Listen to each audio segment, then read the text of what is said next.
राहु और केतु का राशि परिवर्तन 18 मई को हो चुका है और राहु के गोचर के बारे में हम पहले ही बात कर चुके हैं। आज की इस वीडियो में मैं बात करूंगी केतु के राशि परिवर्तन के प्रभाव के बारे में।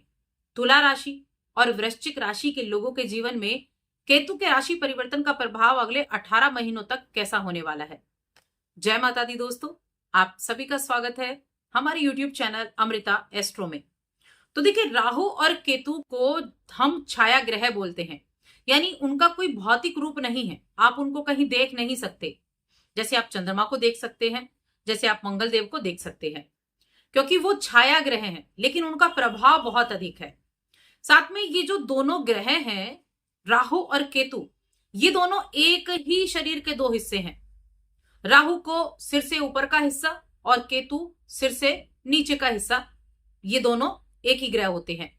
अब इन दोनों का देखिए कोई भौतिक स्वरूप नहीं है, लेकिन ये क्या है कि चंद्रमा जिस पाथ पर चलता है और जहां सूर्य और चंद्रमा एक पथ पर आपस में टकराते हैं, वहां के एक बिंदु को राहु कहा गया और एक बिंदु को केतु कहा गया।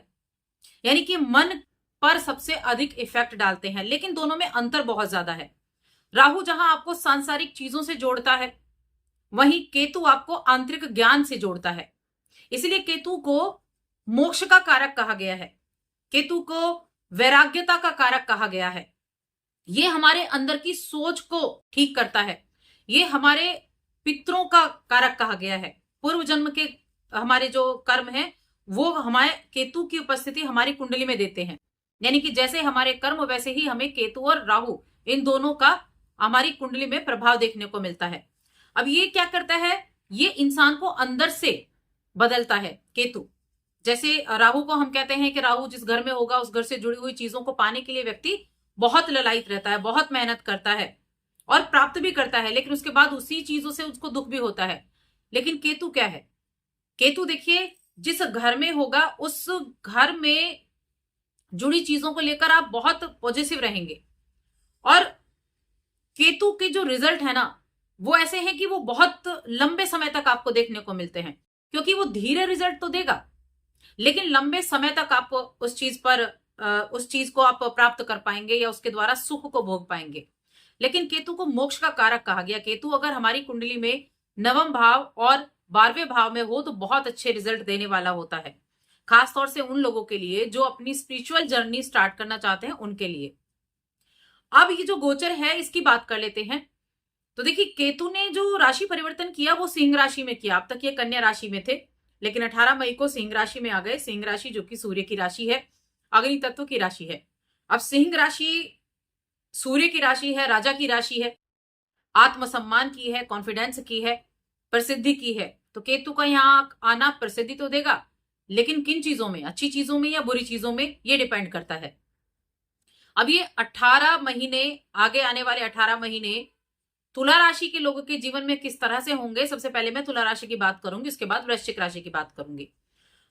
तो तुला राशि की बात करने से पहले छोटा सा निवेदन है, चैनल पर आप पहली बार आए हैं, अभी तक चैनल को सब्सक्राइब नहीं किया है तो जरूर कर लें।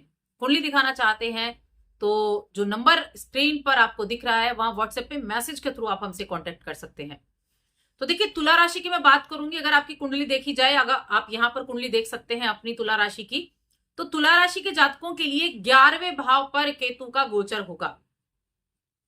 केतु 11वें भाव में बैठेंगे। 11वां भाव क्या है, 11वां भाव है आपकी इच्छाओं का, आपके लाभ का, आपकी इनकम का, आपके मित्रों का, अपने बड़े भाई बंधुओं का, चाचा ताऊओं का। ये आपका 11वां भाव होता है, इच्छा पूर्ति का भाव है, जहां केतु आने वाले हैं।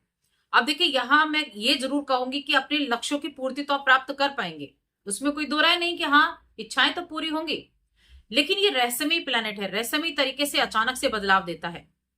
खास तौर से किन लोगों को सबसे ज्यादा इफेक्ट होगा, किन लोगों को सबसे ज्यादा लाभ मिलेगा, क्योंकि 7वीं दृष्टि कहां, पंचम पर। तो जो लेखन के काम से जुड़े हुए हैं, जो मीडिया के फील्ड से जुड़े हुए हैं, उनको बहुत अच्छे रिजल्ट देखने को मिलेंगे। सामान्य रूप से उनके लिए अच्छी अपॉर्चुनिटीज देखने को मिल सकती हैं। यदि आप अपने कार्य क्षेत्र में नए अवसरों की तलाश में हैं, आप तलाश कर रहे हैं, कुछ नई चीजें आपको दिख जाएं, कहीं नया कार्य आप शुरू कर लें, तो वो रास्ते भी आपको दिखाई देंगे, वो रास्ते भी आपको मिलेंगे। ये गोचर आपकी महत्वाकांक्षाओं को बढ़ाने वाला होगा। 11वें भाव में आपकी महत्वाकांक्षाएं बढ़ेंगी। आपके इस दौरान क्योंकि सूर्य की राशि है ये, कॉन्फिडेंस तो देगी, लेकिन अपने मित्रों से थोड़ा सा आप कटाव महसूस कर सकते हैं। एक होता है ना, क्योंकि देखिए केतु क्या डिटैचमेंट भी दिखाता है। केतु चाहे रिश्तों में हो या फिर उस घर से जुड़ी हुई चीजों में हो, वहां उसका मन ही नहीं लगेगा। डिटैचमेंट दिखाता है केतु। तो कहीं ना कहीं मित्रों से थोड़ा कटाव रह सकता है, अकेले रहना आप ज्यादा पसंद कर सकते हैं। और साथ में अपने जीवन साथी, आपके प्रेम जीवन में उनके स्वास्थ्य पर भी आपको ध्यान देना होगा। आपका वैवाहिक जीवन हो गया, आपका प्रेम जीवन हो गया, वहां हेल्थ पर आपको ध्यान देना होगा। उनकी देखभाल करें, अपने रिश्तों को महत्वपूर्ण समझें, अपने रिश्तों में मधुरता बनाकर रखें। तुला राशि शुक्र की राशि है और केतु मंगल के छाया ग्रह कहे गए हैं। तो मंगल की उपस्थिति कैसी आपकी जन्म कुंडली में है, ये केतु के रिजल्ट को बताती है कि केतु आपको कैसे रिजल्ट देगा। साथ में ये भी चीजें निर्धारित करेंगे कि आपकी जन्म कुंडली में केतु की स्थिति कैसी है, इससे भी आपके रिजल्ट बदलेंगे। लेकिन अगर हम यहां देखें गोचर के हिसाब से, तो ये चीजें तो जरूर आपको देखने को मिलेंगी। आपके मन में इस तरह की इच्छाएं भी हो सकती हैं, क्योंकि ये धर्म को दिखाता है। तो देखिए अपने पिता के साथ अपने संबंधों को अच्छा बनाकर चलें। आपके जो पितर हैं उनकी समय समय पर उनकी पूजा अर्चना करें, उनका कहीं ना कहीं आदर सत्कार हो, इस चीज का आप ध्यान रखें। मित्र जो बनाए वो सोच समझकर बनाए, क्योंकि 11th हाउस जो है वो मित्रों का है। समाज में ज्यादा एक्टिव रहें, समाज से थोड़े कटे कटे रह सकते हैं आप, तो थोड़ा सा एक्टिव रहने का प्रयास करें। अपने रिश्तों में एक बैलेंस बनाकर चलें, एक सामंजस्यता बनाकर चलेंगे तो अच्छा रहेगा। उपाय की बात करते हैं, क्या उपाय आपको करना चाहिए। तो देखिए जेब में थोड़ा सा चांदी आप रख सकते हैं, एक टुकड़ा, या फिर चांदी की अंगूठी भी पहन सकते हैं। एक तो ये उपाय हो गया। दूसरा है कि आप केतु के मंत्र जो होता है उसका जप कर सकते हैं। ओम क्लीम केतवे नमः, इस मंत्र का जप करें तो भी आपके लिए बेहद अच्छा रहेगा। अब बात करते हैं वृश्चिक राशि की। वृश्चिक राशि के लोगों के लिए किस तरह के रिजल्ट मिलेंगे। तो वृश्चिक राशि के स्वामी होते हैं मंगल देव, और मंगल की छाया ग्रह है केतु। और मैं आपको बताऊं कि केतु की जो राशि है ना, वो वृश्चिक राशि कही गई है। जैसे राहु की राशि कुंभ राशि कही गई है, वैसे ही केतु की राशि वृश्चिक राशि कही गई है। और वृश्चिक राशि के जातकों के लिए ये गोचर 10वें भाव में होगा, क्योंकि केतु हमेशा उल्टी चाल चलते हैं। 10वें भाव में होगा। अब देखिए 10वें भाव में जो केतु का गोचर है ना, उसको बहुत अच्छा तो नहीं कहते, क्योंकि केतु के पास हेड नहीं है। तो ये क्या करता है कि थोड़ा सा क्या रहता है, जब केतु 10वें भाव में हो तो कामकाज में आप कामकाज कर रहे हैं, नौकरी है, बिजनेस है, जो भी कर रहे हैं, थोड़े टाइम बाद क्या होगा कि आपका उसमें मन नहीं लगेगा, आपका दिल करेगा कहीं और किया जाए। ये सारी चीजें मैं क्यों करूं, ऐसी चीजें आपके मन में रहेंगी। तो ये गोचर क्या करेगा, कार्य क्षेत्र में थोड़ी चुनौतियां लेकर आ सकता है। मन आपका थोड़ा वहां से भटक सकता है, काम आपको पसंद ना आए, काम में मन ना लगे, काम जो ऑफिस का एनवायरमेंट है वो आपको पसंद ना आए, आपके जो सहयोगी हैं उनके साथ आपकी ना बने।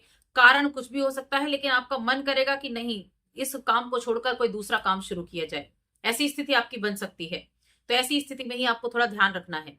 आपके उच्च अधिकारी हैं, आपके सीनियर्स हैं, उनसे टकराव हो जाए, बातें उनसे अच्छे से मैच ना हो, वहां की जो पॉलिटिक्स है वो आपको अच्छी ना लगे, तो ये स्थितियां कार्य क्षेत्र में रह सकती हैं। इसलिए कहते हैं कि देखिए 10वें भाव का केतु हमेशा करियर में ना चेंजेस लेकर आता रहता है। इस ऐसे व्यक्ति का क्या होता है कि कामकाज में मन बहुत कम लगता है, चीजें बदलने का ज्यादा रहता है। इसलिए बहुत बड़ा बदलाव आपके कार्य क्षेत्र में देखने को मिलेगा। और कार्यस्थल पर आपको बहुत ज्यादा धैर्य बनाकर रखना होगा अपने कामकाज में। जितना पेशेंस रख पाएंगे उतना ज्यादा आप इस समय का अच्छा इस्तेमाल कर पाएंगे।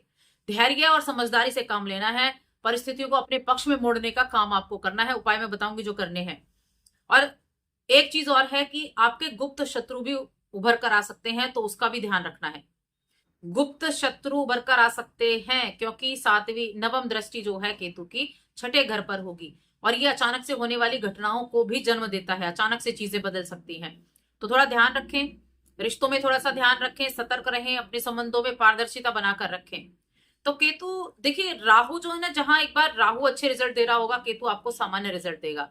अब राहु आपके चौथे घर में है, केतु आपके 10वें घर में है। हालांकि दोनों एक दूसरे के पूरक भी माने गए हैं।